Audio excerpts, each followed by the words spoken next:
AFP Getty. Will North Korea and the USA go to war? North Korean crowds gather for Kim Jong-un's speech. The US president made the disturbing playground taunt on Twitter this week after the North Korean leader warned that he could attack the USA by pressing a nuclear button on his desk. Tensions escalated between North Korea and the USA in 2017, with Mr. Trump threatening fire and fury and the rogue state developing missiles capable of reaching America. But Amartya Basu, lead analyst for North Korea at the Economist Intelligence Unit (EIU), said that war is unlikely to break out in 2018 despite Mr. Trump's trigger-happy rhetoric. Ms. Basu said that both sides want to avoid a full-on war situation, which would leave North Korea completely ravaged and economically destroyed. In relation to North Korea, she said, "It's happy to fight rhetorically, but going into war with the USA is a suicide mission." Meanwhile, Mr. Trump is unpredictable and regularly attacks North Korea and other foreign powers such as Pakistan to deflect from problems at home. Ms. Basu said, "You name it, he will start a fight.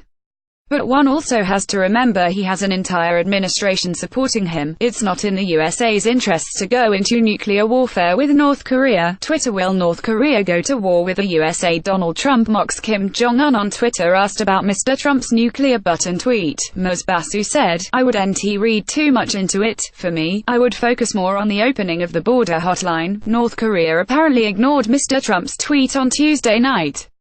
Just hours later, it reopened a long-closed border hotline with South Korea. In his New Year's speech, Kim Jong-un reiterated that America was the enemy but said that he would only use nuclear weapons if threatened. He also suggested sending athletes to the Olympic Games in Seoul as a way to start diplomatic talks with its southern neighbor. Ms. Basu said, "This is the first time since Kim Jong-un took power that he has been the one to extend a more conciliatory tone towards South Korea." She said that North Korea does not see South Korea as a sovereign state but as a unfortunate lost brother who needs to be brought back into the fold. Going into 2018, the biggest risk is that either the USA or North Korea makes a mistake such as launching a missile that backfires and hits the wrong place. Ms. Basu said, "There is a possibility of an accident happening that could implode into something that leads uncontrollably to war. But I think from both sides, they will tread carefully." Sunday, November 19, 2017, an activist pretends to punch another wearing a mask of U.S.